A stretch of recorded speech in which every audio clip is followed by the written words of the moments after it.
My Govanen. Welcome to the Tolkien Lore Channel. I'm the Tolkien Geek, and if you really get into Tolkien much at all, you understand the concept of subcreation, which is a concept that he very much developed over the course of his life and, you might say, career.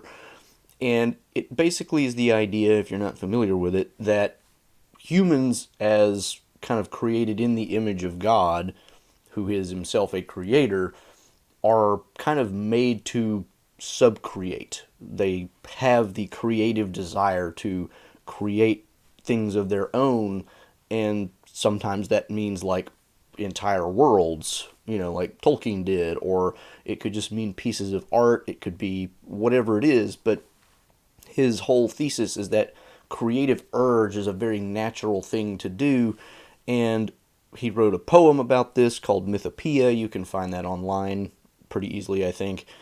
And that was in part written to convince Lewis that, yes, there are myths out there, but myths are kind of a natural part of the human condition. That's what we do because that's how our psyches work. We just create things.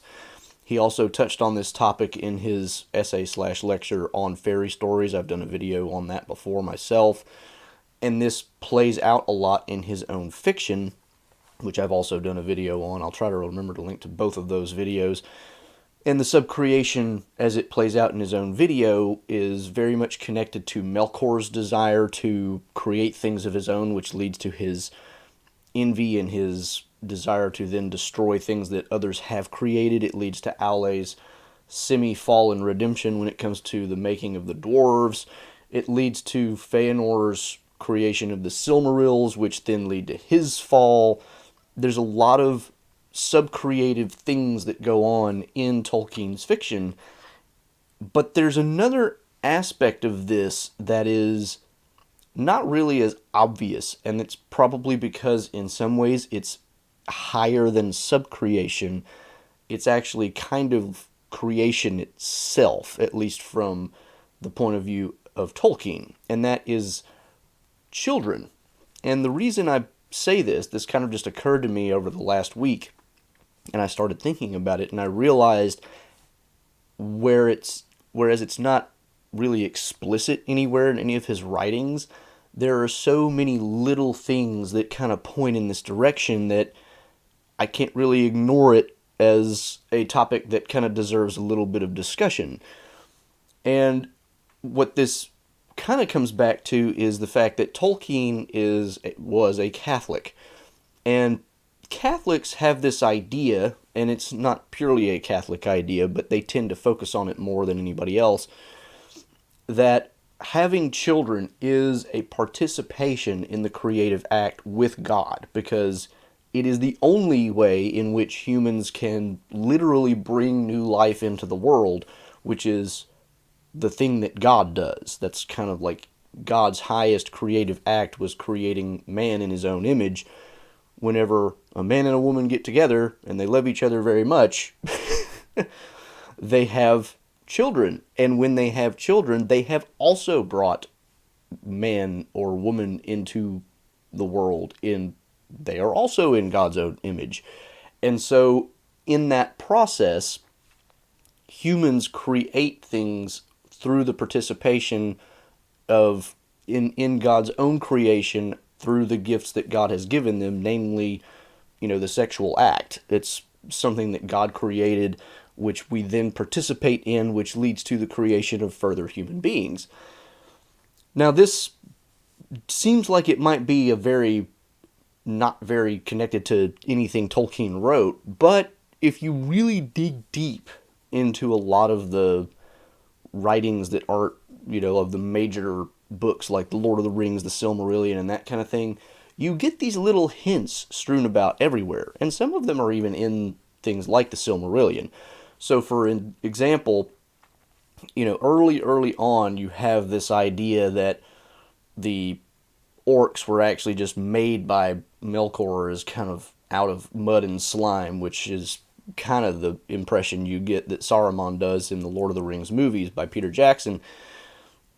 And that changes over time, especially because when he gets around to the Lord of the Rings and he writes that line where Frodo says, the shadow cannot make anything of its own, it can only corrupt. At that point, he's kind of come to the conclusion that Melkor Morgoth cannot make living sentient beings of his own. He has to take what's already there, corrupt it, debase it, that kind of a thing. And so orcs at that point kind of became, well, they're corrupted elves or something. And he developed that idea over time.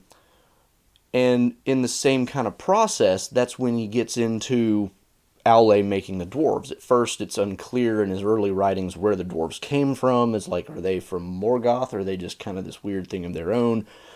But over time, he develops the Silmarillion story, and it becomes Aule who makes the dwarves in impatience for the children being elves and men, children of Eru, or children of Iluvatar. And the interesting thing about that is the humans and the elves are referred to as his children, whereas the Valar are not. And early on, the Valar are actually seen as being able to kind of get together like normal humans can and have their own children, because they're actually children of the Valar. Early on, Eonwe, although with a slightly different name, who is the herald of Manwë, actually is the son, quite literally, of Manwë and Varda. That changes over time, and none of the Maiar end up being actual children of anybody. And so this whole process is developing in the direction of only God can actually create, and the only other beings that can bring other intelligent beings into the world are his own children. And that's a really interesting thing to think about. And then he ends up, when Eru, confronts Aule about his creation of the dwarves, who are basically automata, who can't do anything without Aule, basically making them do it, he ends up giving the dwarves the gift of a life and sentience and free will, and then calls them the children of his adoption. So they become the children of Eru, but not because he originally planned it, but just because he just kind of adopts it into his plan. But at that point, they become also capable of doing all the things that humans and elves can do.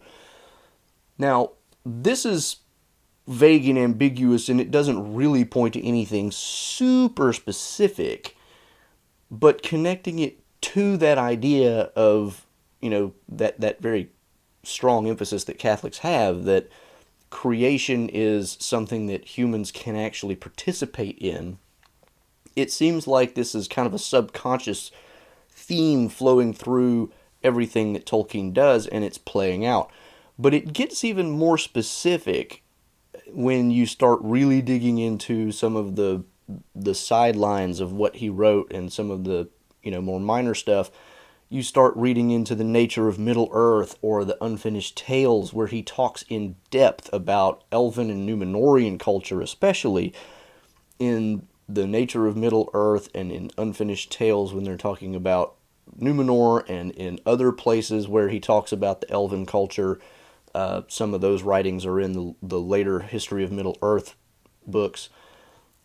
He really puts a lot of emphasis on how Númenóreans, at least the early Númenóreans, before the shadow fell on the whole nation, and the elves saw childbearing as a very unique and special time in their lives. And for elves, of course, this makes even more sense, because elves live basically forever. So, you have kids, and you're not going to have kids forever. The way he ends up writing about elves is they have this one period of their life, which is, for us, very long, but for an elf, kind of a blink of an eye, where they have kids, and they'll space them out for several years, but they won't have kids if, for some reason, they expect the parents to be separated for a long time, or if there's war going on, because they want that child rearing period to be as ideal as possible, with both parents there able to raise, train, instruct, and provide for that child. And he goes into a lot of detail about this, and if you read all the writings that he goes into, and he develops it over time, especially more in the nature of Middle Earth, where he's got all these writings about how to manage their lifespan, how they grow, and what they when they kind of become adults and how they cycle through their life and all this other stuff. He tinkers with it a lot, but that core idea of there being this one period where they're having babies and raising those babies up, and then they move on to other things, remains the same. It's there kind of permanently. And then he does a similar thing with the Numenorians.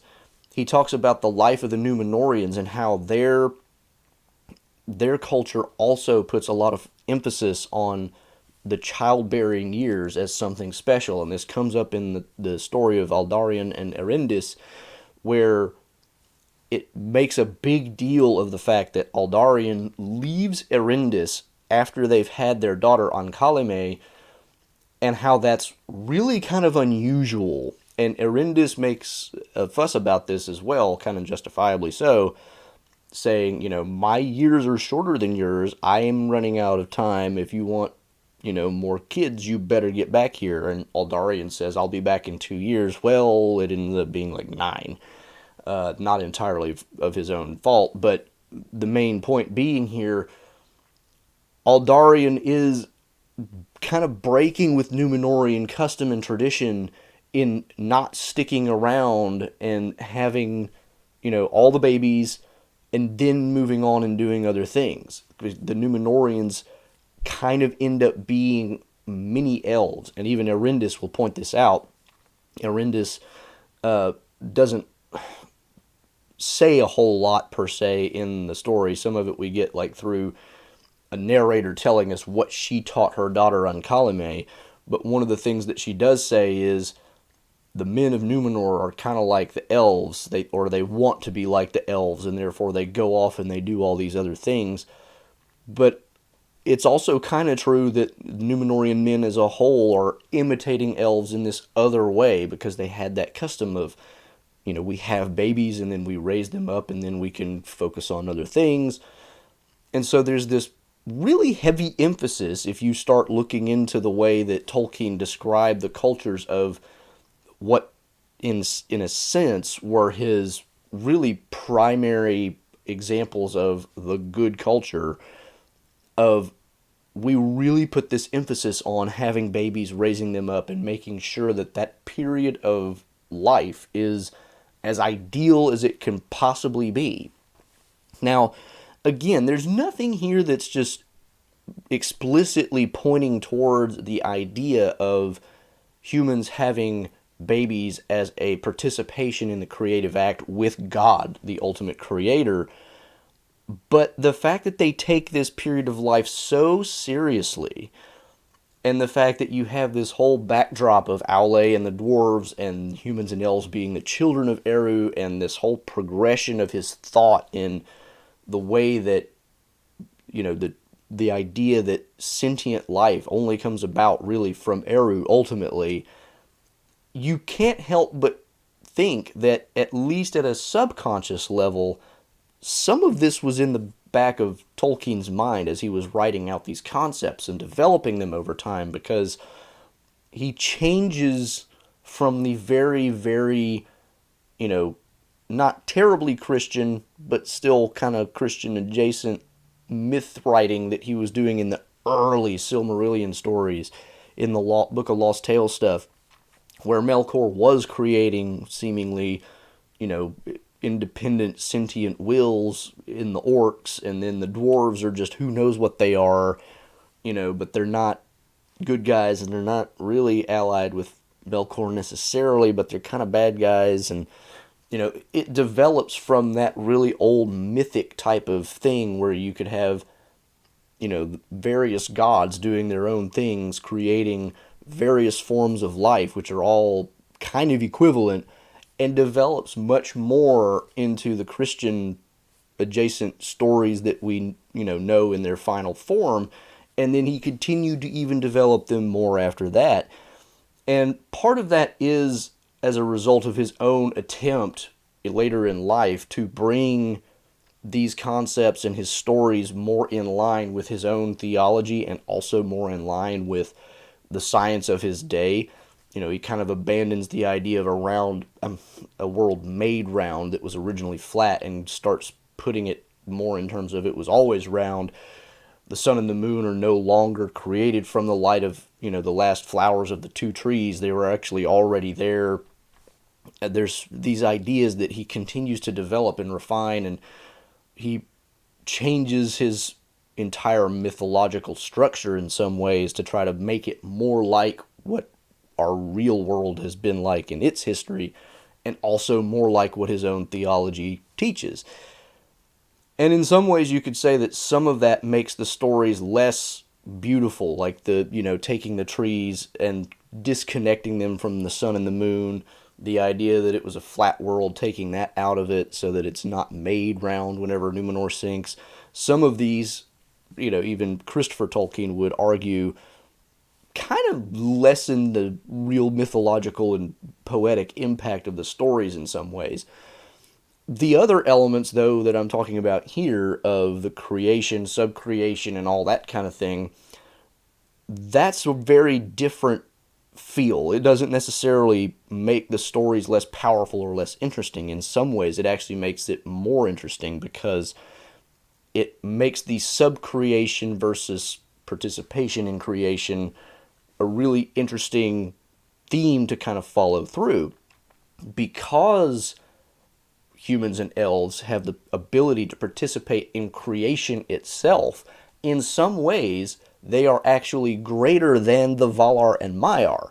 Now, that's caveated a little bit by the fact that Maiar and obviously can participate in that same creative act. Melian, after all, was a Maya who got together with Thingol and had a baby. So it's not like they're excluded from doing that, but as the story goes on, the Valar and Maiar do not have babies with each other. That's not a thing they do. They only do it with other children of Eru.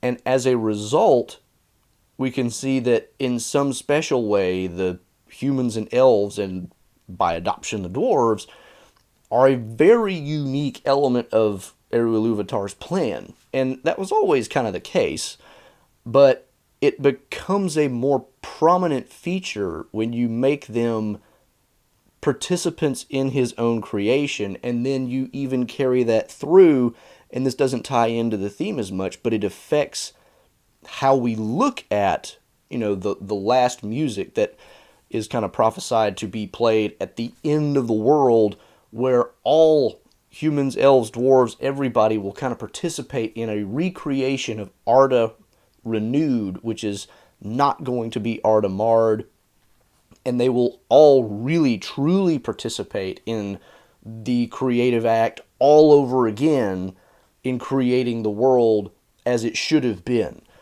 And that's the only sense in which kind of the Valar and the Maiar were more participants in creation itself, more so than humans and elves. But even humans and elves and dwarves are going to get to do that again at the end. So again, whereas you might have said, well, okay, they can have babies, but I mean, the Valar, like, they made water, they made mountains and all this other stuff, so, that's better. Well, humans and elves are kind of going to do that too at the end, so they kind of caught up, in a sense, when it came to all of that. So again, that still leaves them in the unique position of, we're the only other creatures besides Eru who can bring new sentient life into existence.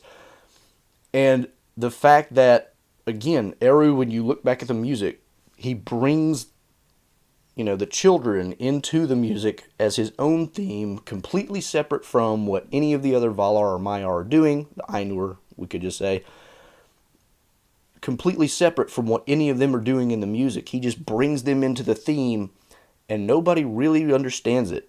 And, Manwë is said to have kind of the greatest understanding of some of that going on, but even he is not fully in tune with all of that because he's the main instrument of the second theme, not the third theme where the children come in. So it's really interesting, and that might have implications for how we think about the themes of music and how they play out through the Ainulindale. I'm not prepared to explore that right now. but it has implications for how we think about the importance of men and elves in the story, because again, Tolkien is kind of taking this Catholic concept, whether consciously or not, and making it a significant part of who they are, and it highlights their importance in the overall creative scheme that Eru Ilúvatar has for everything else going on. So anyway, this is, like I said, an idea that occurred to me earlier this week, and I just got to thinking about it, and I was like, huh. It's one of those things where there's nothing that just directly points to it, but there are enough little pieces here and there that you can look at, and when you see them all, it seems to form a constellation. It's not just a random assortment of stars out there anymore. So I just wanted to share my thoughts on that. If you have any further comments or anything else that you think would bear on this topic, please do leave it in the comments below. If you enjoyed the video, please give it a thumbs up and share it around. If you want to make sure you catch all my content, subscribe either here or on alternate platforms. They're linked in the description below. And if you're on YouTube, make sure you click that bell icon to make sure you catch all of my future content. Also in the description are my social links. Catch me on Twitter for Tolkien trivia questions and support links.